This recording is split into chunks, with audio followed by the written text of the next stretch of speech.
At my birthday celebration, my son barked, "Nobody wants you here."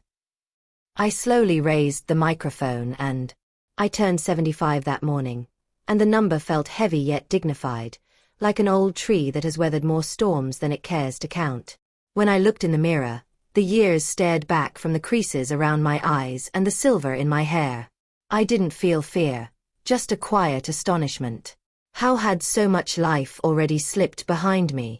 Hit that subscribe button and tap the bell icon so you never miss our latest uploads. My small apartment smelled of warm spices and brown sugar. I had risen before dawn to bake my sweet potato pound cake, the recipe my mother taught me when I married Jabari. I baked it for my son Kian's childhood parties, his graduation, and his military send-off. That scent had followed every milestone of our lives. As I rolled out the soft dough on my scratched kitchen table, I remembered Jabari repairing irons on it, and Kian stacking blocks as a toddler. Time had thinned my hands, but the dough still felt warm and familiar. Kian had called the day before, anxious about a car repair. I had given him nearly all of my month's check without a second thought. That was a mother's duty, I had always believed. Even with only a couple of crumpled bills left in my purse, I reassured myself I could stretch rice and beans farther than anyone I knew. His comfort mattered more than mine. The cake layers baked one by one, filling the apartment with comfort. I glanced at the photo on my wall, Jabari and me, young and hopeful beside the lake house we were building. He dreamed we would retire there, plant roses, and welcome grandchildren. But he passed long before he could enjoy any of it. I raised Kian alone, set aside my growing engineering career, abandoned dreams of travel, conferences, even the Great Lakes cruise we once promised ourselves. My path narrowed to a single purpose: raising my son. We planned to celebrate my birthday at the lake house, the home that once belonged to Jabari and me but had long since become Kian and his wife Serafina's domain. She insisted my own apartment was too cramped and outdated, her eyes sliding past me whenever she said such things. I didn't argue. I rarely did. When the guests arrived, Serafina greeted them in her elegant dress, smelling of expensive perfume and faint irritation. She instructed me to head to the kitchen to prepare food and monitor the dishes. And just like that, my birthday turned into another day of service. Laughter drifted from the living room as I sliced cheeses, arranged platters, and cleared plates. Someone asked where the birthday girl was, and Serafina cheerfully answered, "Oh, she's helping in the kitchen." As though I were staff. When I briefly sat near the group, conversation drifted to the lake house. One of Jabari's friends reminisced about the pine he and Jabari planted. I added gently that we once buried a small treasure beneath it when Kian was little. But Serafina quickly redirected the discussion to Caribbean vacations and luxury resorts, dismissing the memory like dust. Something inside me grew cold. When the time came for the cake, my handmade cake, crafted with memories instead of money, I carried it out with trembling hope. It looked simple, soft, and real. But Serafina's voice cut through the room like a blade. "Why would you bring this? We have a proper bakery cake. No one wants this homemade thing." A hush fell over the guests. Jabari's old friend tried to defend me, praising the tradition of homemade desserts. That single word, tradition, seemed to trigger something in her. With sharp, furious precision, she lifted the platter and flipped it, sending my cake tumbling into the trash. "We're celebrating the future," she declared. The silence was suffocating. I looked at Kian. My son. My last hope. But he stood, face burning with embarrassment, and shouted at me. Shouted that I was the problem, that everyone was tired of me, that I should leave. And in that moment, something didn't break. It simply stopped existing. The part of me that had spent decades excusing disrespect finally fell silent. Calmly, without a word, I walked out, closed the door behind me, and boarded a city bus heading nowhere specific. I felt hollow but clear. As the bus rattled along, the truth sorted itself inside me like documents placed neatly on a shelf. Lost jewelry that mysteriously appeared on Serafina's neck. Savings handed over again and again without gratitude. My presence pushed to the edges of their lives. My name was replaced with formality. An entire lifetime reduced to convenience for others. I had reached the end of that road. And the next morning, everything in my life, and theirs, began to change. I woke the next morning to sunlight spilling across my bedroom wall. For a moment I expected to feel that old familiar weight, regret, worry, the ache of being unwanted. But there was only a strange, steady stillness. No replay of yesterday's shouting. No desperate urge to explain myself. Just quiet. I moved slowly, made myself a cup of coffee, and let the bitterness sit on my tongue. My mind was clear, sharper than it had been in years. I wasn't planning my son's needs, or my granddaughter's schedules, or my daughter-in-law's preferences for once. I was thinking about my own life. My own choices. From the wardrobe, I pulled out a thick cardboard folder tied with string. It had followed me through almost every move and every decade, our important papers. I spread them on the table. Marriage certificate, my husband's death certificate, insurance forms, old letters. At the bottom lay the document I hadn't really looked at in years. The deed. I put on my glasses and read the lines slowly. Name of owner, Imani Sodia Okoro. Type of ownership, sole. There it was. Not our house. Not their house. Mine. Jabari and I had built that place together, and when he died, the rights had passed fully to me. I stared at the official seal, and it reminded me of engineering blueprints, the kind I used to work with before life narrowed down to tasks and sacrifice. A memory rose, so vivid it might have happened yesterday. I was in my mid-30s, sitting in a polished office, being offered a promotion that would have changed everything. Head of a design lab. My own team. A salary that could have taken me and Kian anywhere in the world. For a few seconds, I saw myself in another city, in another life, working with machines and prototypes instead of grocery lists and after-school meetings. But then I pictured young Kian, still grieving Jabari, alone in our little apartment, clinging to the lake house as the last piece of his father. I had quietly folded the offer letter and slid it back. I can't. My son needs me. I gave up the future I dreamed of so my son could have stability. And the place where we were supposed to find that stability was the same house I'd been thrown out of the night before. The memory didn't pierce me the way it once would have.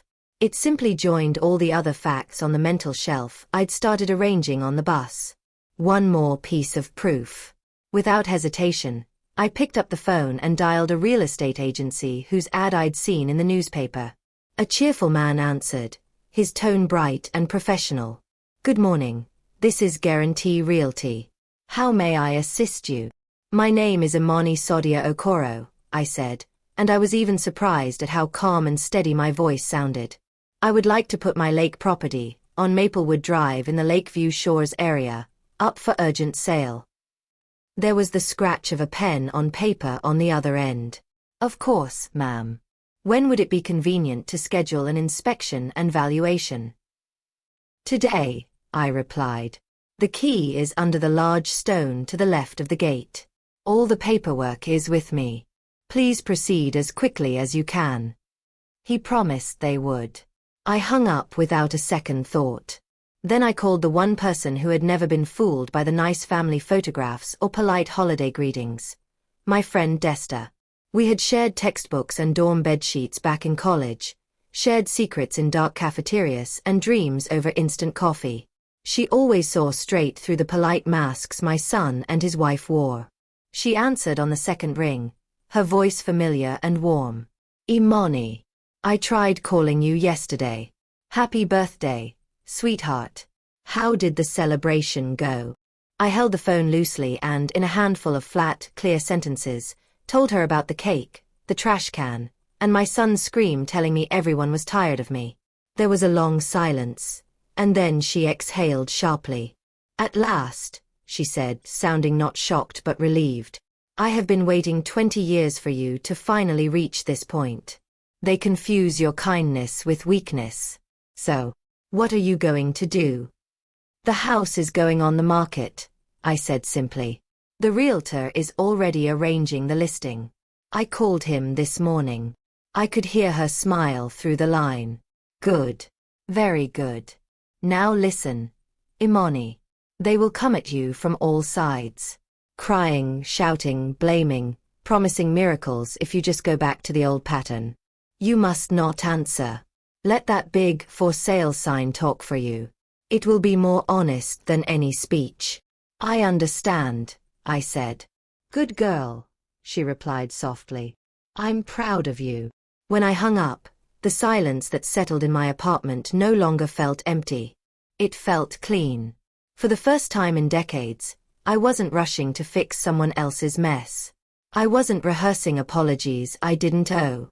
The deed lay on the table in front of me, heavy with ink and signatures and the weight of my past. I rested my hand on it and thought, this is mine. Not just the house, but the years, the sacrifices, the skills, the love I had poured into that place and those people. This time, instead of pouring it out again, I was finally reclaiming it. The next few days passed like a strange, quiet dream. Outwardly, nothing dramatic happened. I still woke early, made my coffee, tidied the apartment. I went to the corner shop for groceries, but instead of picking only the cheapest items, I allowed myself small luxuries. A better brand of cheese, a jar of jam I actually liked. It felt almost rebellious to buy something just because I enjoyed it. I found my old knitting needles in the back of a drawer, still wrapped in a worn cotton cloth. Alongside them lay a half-used ball of yarn from a long-abandoned project. I sat in my favorite chair, cast on stitches, and began a simple scarf. Row after row, click after click, the repetition soothed me. I wasn't knitting for a grandchild or a gift basket. I was knitting for myself. A small, quiet act of creation that no one else controlled. Inside me, the old script had stopped running. I wasn't checking my phone to see if Kian needed something. I wasn't imagining Serafina's opinions, adjusting myself to avoid upsetting her. A new thought was taking root. I was more than a role. More than a convenient helper or wallet. I was a person. Meanwhile, at the lake house, things were shifting in ways I could picture without seeing. At some point that week, a car from the real estate agency would have pulled up to the manicured lawn. A man with a clipboard would have walked the yard, taken pictures, and finally chosen a spot near the front. With a few heavy blows of his hammer, he would have anchored a bright sign into the soil. For sale. Those words were my answer to everything that had been said to me the night of my birthday. Get out, my son shouted. Very well. I was leaving, and I was taking everything that belonged to me along. On the third afternoon, my phone finally erupted. It shrilled and rattled on the dresser, as if offended by my silence. The caller ID lit up with my son's number first, over and over. I watched it blink until it switched to Serafina's name. Then back to my son's. They left message after message, each more frantic than the last, but I never picked up the receiver. Desta's warning echoed in my head. They're not coming to apologize, Imani. They're coming to restore the old order. I sat with my knitting in my lap and let the phone ring until it tired itself out. By evening, I heard a car screech to a stop outside my building. Doors slammed. Footsteps hurried up the stairs. I didn't stand. I didn't even put my knitting away. I simply waited. The key scraped sharply in my lock. That sound, my son using his key to enter my home without knocking, told me everything I needed to know. They weren't arriving as guests. They were barging in like owners. The door flew open. Serafina stormed in first, her usually polished look smeared by rage and panic. Red blotches splashed her neck and cheeks. Kian trailed behind her, pale and stiff, his eyes darting around my small living room as though searching for some reasonable explanation. They froze when they saw me sitting calmly in my chair, yarn running through my fingers. I wasn't crying. I wasn't shaking. I was working on a scarf and minding my own life. Serafina found her voice first. Have you completely lost your mind? She screeched. What is this? What are you doing? Putting the house up for sale without even talking to us? Do you want to throw your own son and grandchildren onto the street? Her voice ricocheted off the walls, but I felt strangely insulated, as though there were a pane of glass between us. I lifted my eyes briefly to her, but I didn't answer. Kian stepped forward, using the gentle tone that had always softened me before. "Mom, what's going on? Why are you punishing us for one stupid scene with the cake? Sarafina overreacted, okay? But that house, that's our family home. Where are we supposed to go?" The word floated in the air like a lie we all finally recognized. The home where I cooked and cleaned on every holiday, where my pictures had been slowly moved from the living room to the hallway near the bathroom, where my favorite mug had happened to break, where I became invisible at my own table. That home belonged to me on paper and to them in comfort.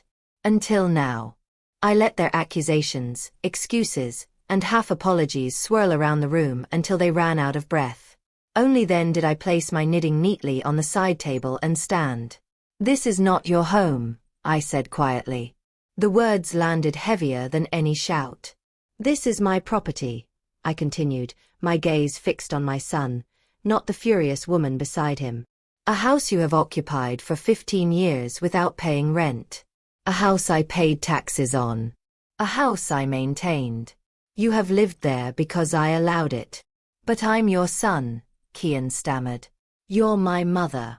I tilted my head slightly, studying him. The words no longer melted me. "The mother everyone is tired of, remember?" I repeated calmly. "The one you told to get out in front of your guests. You gave me my instructions loud and clear, Kian. I am finally following them." He opened his mouth, then closed it again, his face crumpling. I went on, my voice as steady as if I were reading a technical report. "The decision has already been made. The agent is handling everything. The sign is up. You will need to make the house available for showings, and you have 30 days to find a new place and move your belongings out."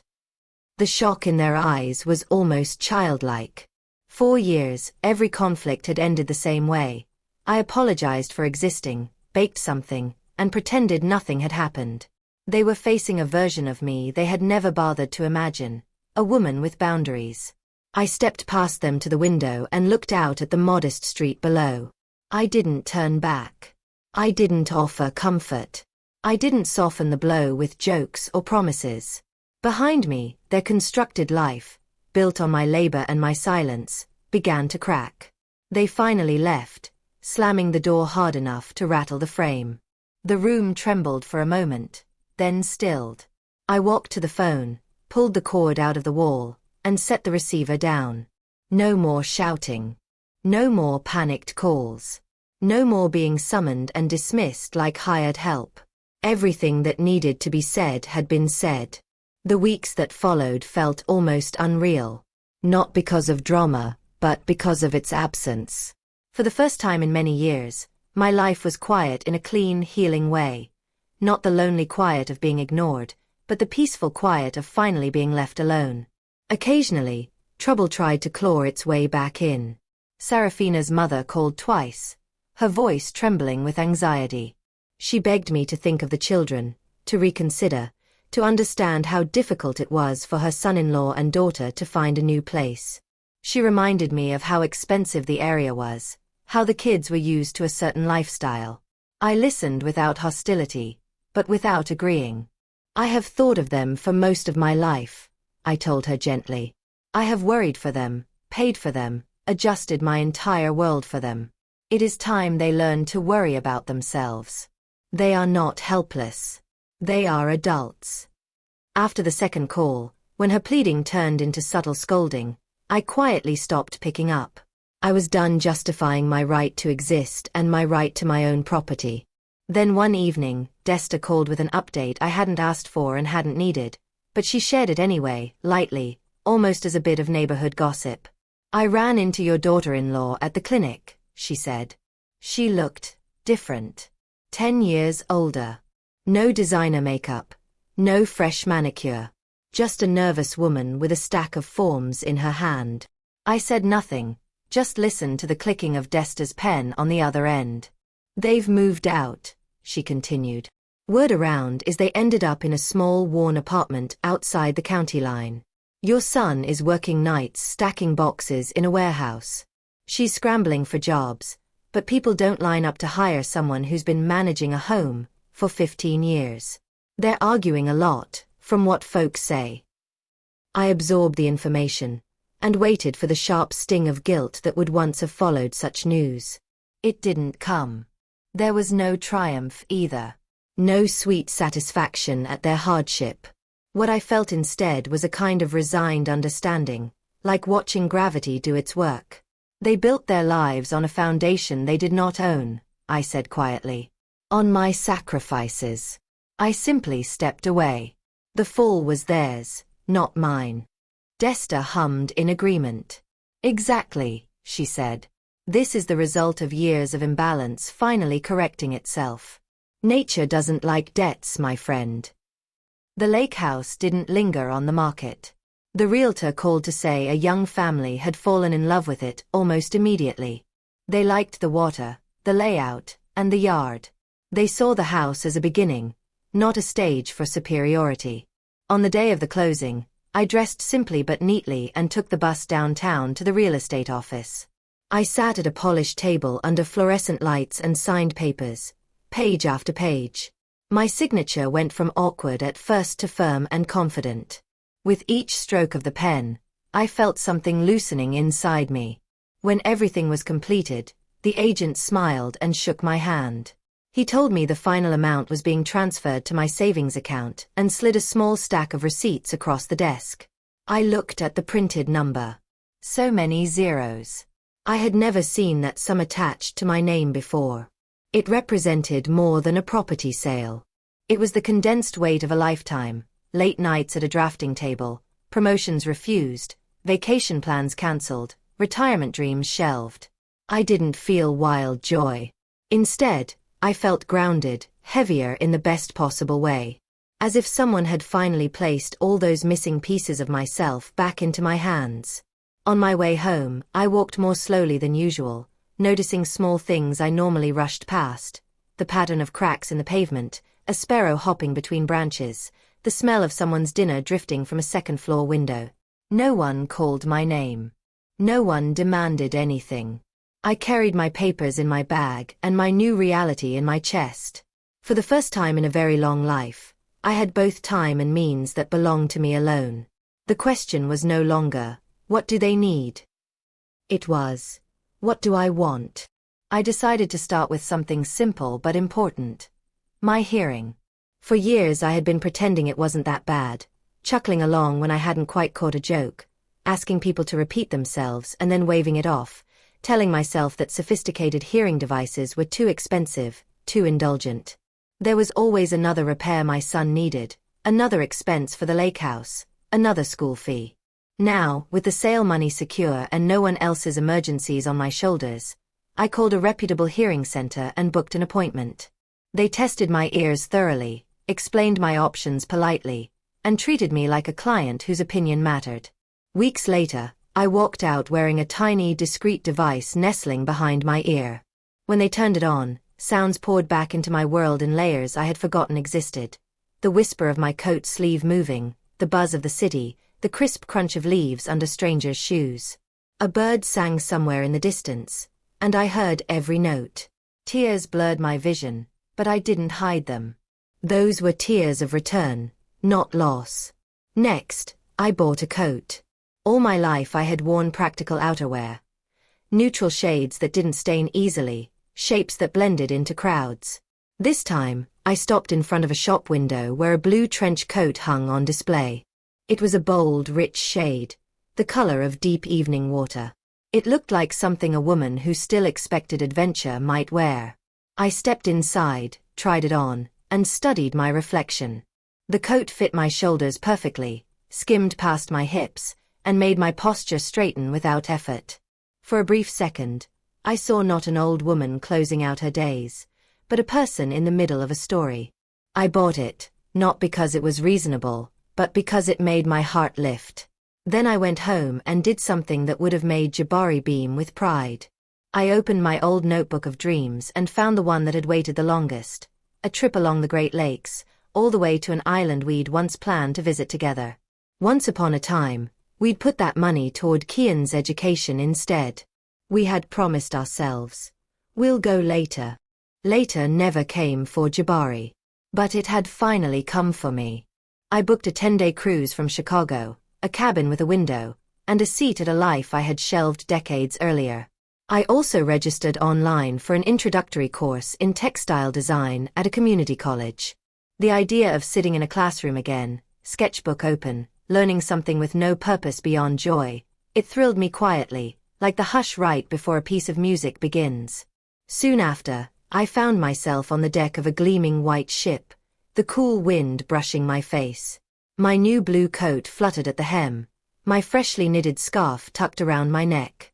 The shoreline rolled past in shades of green and gold, church spires and small towns appearing and fading like memories. I held a sketchbook in my hands. Colored pencils lay beside me, their tips sharp and promising. As I watched the water ripple and catch the light, my hand moved almost on its own, tracing curves and lines, turning waves into patterns. It felt like engineering and art had finally met in the middle. Measured, balanced, beautiful. I thought of the lake house, but not with regret. It now belonged to another family, another story. I hoped they would be kinder to each other within its walls. I thought of my son and his wife, struggling somewhere to rebuild without the safety net they had always assumed was theirs by right. I didn't feel hatred toward them. I didn't even feel anger. What I felt was distance, like watching people on another shore. I wished them the chance to grow, to learn that love is not entitlement, and that respect is not optional. Whether they reached that lesson was no longer my responsibility. For 75 years, my life had mostly revolved around other people's needs and opinions, shrinking my dreams to fit in the spaces between their demands. I had been pushed to the edges of my own story, lingering in doorways and kitchens, always useful, rarely seen. But now, standing on the deck with the sky wide above and the water deep below, I felt something new settle into place. Ownership.